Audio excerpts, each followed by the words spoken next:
What rich old men do with their money. I'm curious.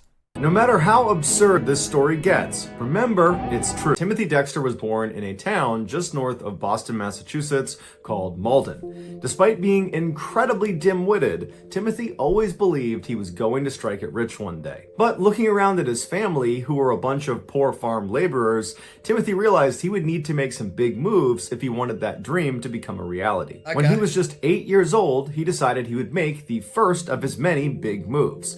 This move was to drop out of second grade and go to work on a farm and then on to a leather tannery. For years. Wait, how are you making a big decision like that at 8 years old?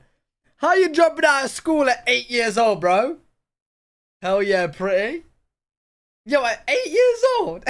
Years, he worked hard, earning more money than his family had ever made, but he knew this line of work was not going to make him rich. And so, when he was 19 years old, he decided it was time to make yet another big move. He sold his best suit and used the money to relocate farther north to another Massachusetts town called Newburyport. He believed with their booming economy, he was bound to make some additional money there.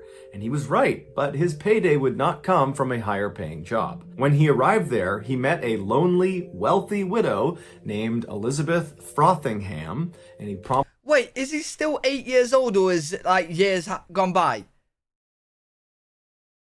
Is this... Have I missed the part where he grew up? Years gone by, okay. Okay. Oh, he's 19 now, okay. I was thinking, how is he meeting a widow at 8 years old, bro? What the fuck? Lonely, wealthy widow named Elizabeth Frothingham, and he promptly married her, becoming rich overnight. After moving into her mansion and dubbing himself Lord Timothy Dexter, he suddenly felt lost. He had spent his entire life pursuing wealth, and now that he suddenly had it, he didn't know what to do with it. And so he looked around Newburyport at the other rich people and saw what they were doing, and he found that many of them held political positions. And so Timothy decided he would run for office too. But unfortunately, the voters caught on to the fact that he was a second grade dropout who couldn't read or write or think critically, so he didn't win the election. But instead of accepting his defeat, Timothy began petitioning the town to let him have his political office anyways. He's rich. And the town said, no, that's not how democracy works. But Timothy didn't really understand, and he just continued to send these carefully outlined petitions explaining exactly why they needed to appoint him. Hey, how is he writing these? He's a second grade dropout. How is he writing? Is he getting like someone else to write them? Town had to bring in experts that were able to decipher what he wrote, because Timothy was deeply illiterate, and his petitions were so riddled with spelling mistakes and were so confusing that at first glance it looked like it was written in a foreign language. After they deciphered them, they would immediately deny them, but Timothy just continued to send them. And so finally the town got so fed up with all of his petitions that they decided they would just give him a fake political title just to get him to stop. To low-key humiliate him. They offered him the title of the Informer of Deer, and they told him his job was to look high and low all over Newburyport for any signs of deer activity. Oh, he's and the joke was, piss. in Newburyport, there are no deer. But Timothy did not find this humiliating. He did not see the joke in it. He took it very seriously and believed his petitions had worked. And so he took his political title, and with great enthusiasm, he got to work, spending all hours running all around the town, carefully documenting all deer activity, of which there was none. At the end,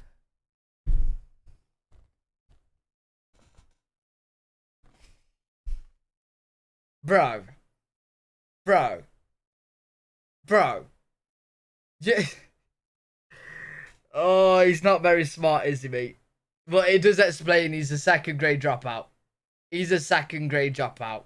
He's not up there, is he? At the end of his term, Timothy felt like he had accomplished a lot as the Informer of Deer and was ready to move on from political office.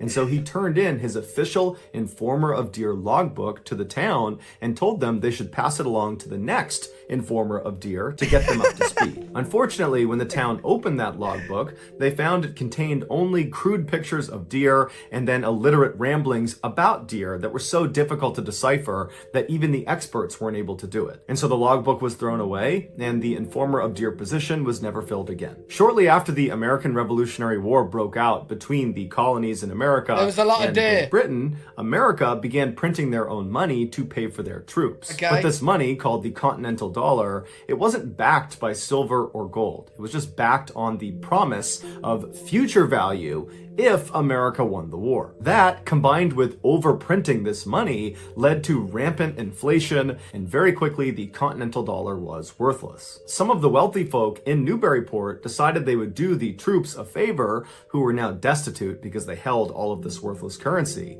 And these wealthy people offered to buy all of their Continental currency for a fraction of the price, which was better than nothing. When Timothy saw all these rich people doing that, he quickly jumped on the trend. But he didn't view this as doing a favor for these troops that needed the money. He viewed this as a great investment opportunity. He believed America was going to win this war and that eventually this currency was going to have lots of value. And so he invested all of his savings into buying back the Continental Dollar. When word spread that Timothy had made this terrible investment, because at the time, nobody was predicting this currency would have any worth, really even if America won the war. When they found out that Timothy had made this ridiculous investment, his peers, the other wealthy folk in Newburyport, they were thrilled. They were so annoyed by Timothy, and they didn't like the fact that he was kind of on their level because he had some money. And so they were oh no, he's gonna get richer than them. Oh god, this is what happens when you give a broke man money. They don't care. They just go crazy. Like in today's world, that's like someone getting money. They get an inheritance of 5 million. They put it all on Bitcoin. At the height of Bitcoin.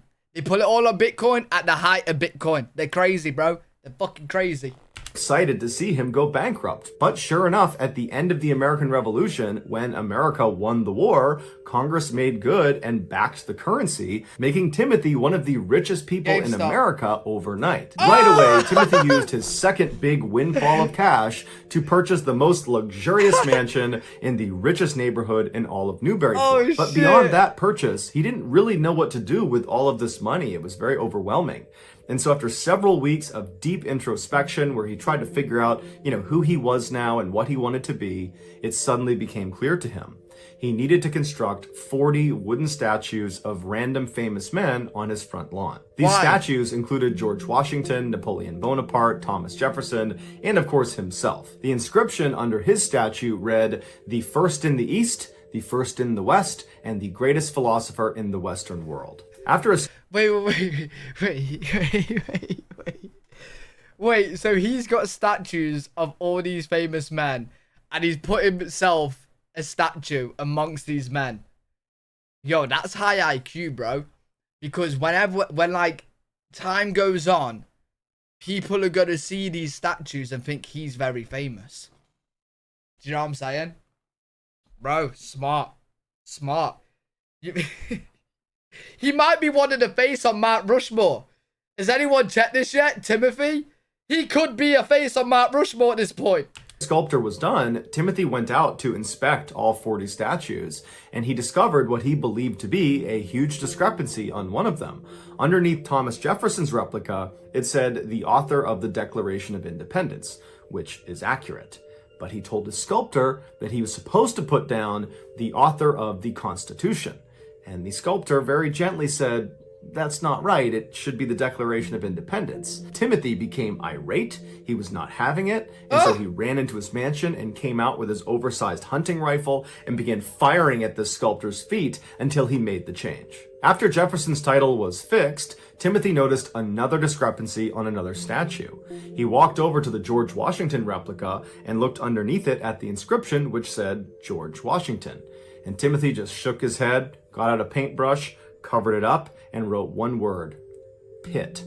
Just Pitt. Because periodically Timothy would confuse George Washington's name with Pitt, and nobody could convince him otherwise. By now, the other wealthy folk in Newburyport had really grown to resent Timothy, and now he was just showing off his wealth with his totally ridiculous mansion. No, he's not all up there. Bro, he's not. Who's this widow that gave this man so much money? Bro, this guy, he's not up there, bro. He's not all up and there. all of his statues.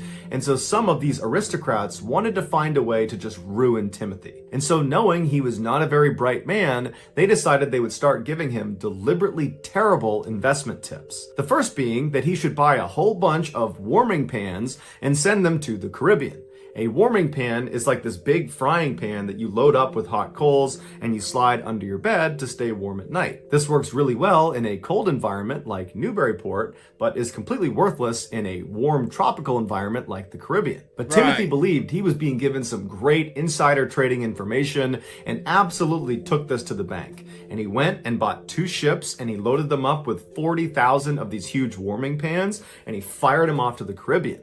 And when they got there, the locals didn't know what they were or what they were for, but they found these warming pans served as great ladles for molasses. And oh my god, they're gonna buy them all. They're gonna... Yo, chat, how pissed off would you be if you was rich and someone was richer than you, and you really didn't like him as a community, and you gave him bad investment plans, and he goes and takes it because he thinks you're giving him good investment plans, and he actually makes more money from it? Yo, I love Timothy. I love this guy. I love this guy. He's not all up there, but I love him, bro. I love him.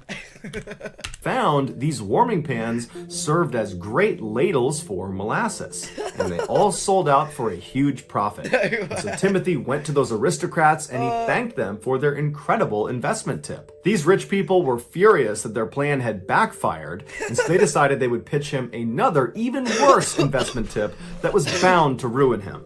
They told him, why don't you buy up a whole bunch of coal and send it to Newcastle, England? Newcastle being the coal capital of the world, where there was so much coal there was actually an expression at the time, that's like sending coal to Newcastle, which meant you're doing something completely pointless. But these fine rich folks had never done Timothy wrong, and so he took their advice and once again took it to the bank. He loaded up his ships with coal and he sent them off to Newcastle. And this would have ruined him had it not been for the coal workers' strike that occurred right before his shipment arrived. Yo, how is this real?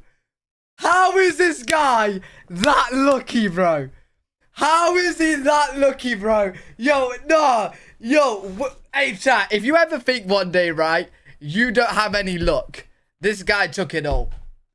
This guy took it all. Had not been for the coal workers' strike that occurred right before his shipment arrived. And so when Timothy's coal arrived on the shores of Newcastle, there was a coal shortage and all of his coal sold out for another huge profit. And so once again, Timothy went back to the aristocrats and said, thank you for the incredible advice. Now truly irate that their plan has backfired 2 times, these aristocrats got together and said, okay, we got to set him up for something that's going to make him fail. And so they pitched him one more terrible investment tip. This was, hey, Timothy, why don't you go buy all the whalebone you possibly can? Just hoard it, keep it in your house, because someday it's going to get really valuable. At the time, whalebone was extremely expensive and losing its value every single day. But again, Timothy thinks these people have never done me wrong. I'm going to do just that. And so he... Yo, chat, do you know if I was one of these aristocrats, I'd also do the same. So, like, you know how, like, the group is telling them bad tips? I'll be like, yo, it's worked every time for this lucky motherfucker. I'm gonna do so. I'm gonna do it. I'm gonna do this bad investment. I'm gonna do this bad investment because apparently it turns out good. But again, Timothy thinks these people have never done me wrong. I'm going to do just that. And so he went out and he collected thousands of pounds of these rotting whale bones and made a huge stockpile in his basement. And shortly after he had built up this mountain of bone, over in France, it became fashionable for men to wear corsets. And wouldn't you know it, these corsets were made out of whalebone. And so once again, Timothy's investment completely paid off. And so he tipped his hat for a 3rd time to these rich folks that just keep making him more and more money. After these 3 big investment wins, Timothy was very confident and he viewed himself as a shrewd investor. And so he began to believe that he could identify identify winning investments himself. And so the Okay. first winning investment that he identified was to purchase all these stray cats in Newburyport that were lined up for euthanization. Timothy figured these mangy, sick, feral animals would make great house pets in the Caribbean. And so he loaded them all onto his 2 ships, he fired them across the sea, and wouldn't you know it, they sold like hotcakes. Not because they were cute and cuddly, but because, unbeknownst to Timothy, the Caribbean had a huge rat infestation problem in their warehouses, and so his shipment of stray cats arrived at the perfect time. At some point, after all these successful investments, Timothy started to wonder about his legacy. How would people remember him after he was gone? And so there was only one way to find out. Timothy, very elaborately, faked his own death. And as he hid, watching his funeral, he noticed his wife, Elizabeth, wasn't as sad as he thought she should be over the death of her husband. And so he leapt out in front of the thousands of people that were there, and he began beating his wife with his cane. What the fuck? Yo, what the Yo, imagine getting beat up by your dead husband. Imagine, yo, this is bro, this guy's off the chain. This guy is off the chain, bro. This guy is just crazy, man. No, this is mad. After this, Timothy decided he didn't really like his wife anymore, and so he decided he would just tell people she was dead, even though she was not dead. And so when people came to Timothy's mansion and they saw his wife walking around, clearly alive, Timothy would tell them, oh, she's a ghost. And because at this point, Timothy was so wealthy and so influential, people just kind of accepted this and began viewing Elizabeth as a ghost. Before Timothy's actual death, he penned an autobiography called A Pickle for the Knowing Ones, a title that to this day people still don't really understand. Inside the book were 24 pages of completely illiterate ramblings with absolutely zero punctuation. The book was so terrible that it actually sold out very quickly because people thought it was funny to buy this book. After people criticized Timothy for not using any punctuation, Yo, I ain't gonna lie. What's the book again? Bro, I'm gonna buy this. Yo, bro. I'm gonna buy this, bro. This is too funny, man. This is too funny. A title that to this day people still don't really understand. Inside the book were 24 pages of completely illiterate ramblings with absolutely zero punctuation. The book was so terrible that it actually sold out very quickly because people thought it was funny to buy this book. After people criticized Timothy for not using any punctuation, Timothy printed a second edition where at the very end he included a single page with 13 lines of just random punctuation marks with a note at the bottom that said, go ahead and sprinkle these in as you see fit. In 1806, just a few years after publishing his book, Lord Timothy Dexter, the informer of deer, quietly passed away. This time for real. So that's gonna do it, guys. No! If you found the secret in today's video, let us know in the comments what it is and where you found it, so give us the timestamp. Oh, man. That was something, dude. Bro, that was something, man. That's a smart ass thing to do on the book, bro. When you know your punctuation is bad, just have a page full of full stops and just say put them wherever you want. Yo, what the actual fuck? What did we just watch?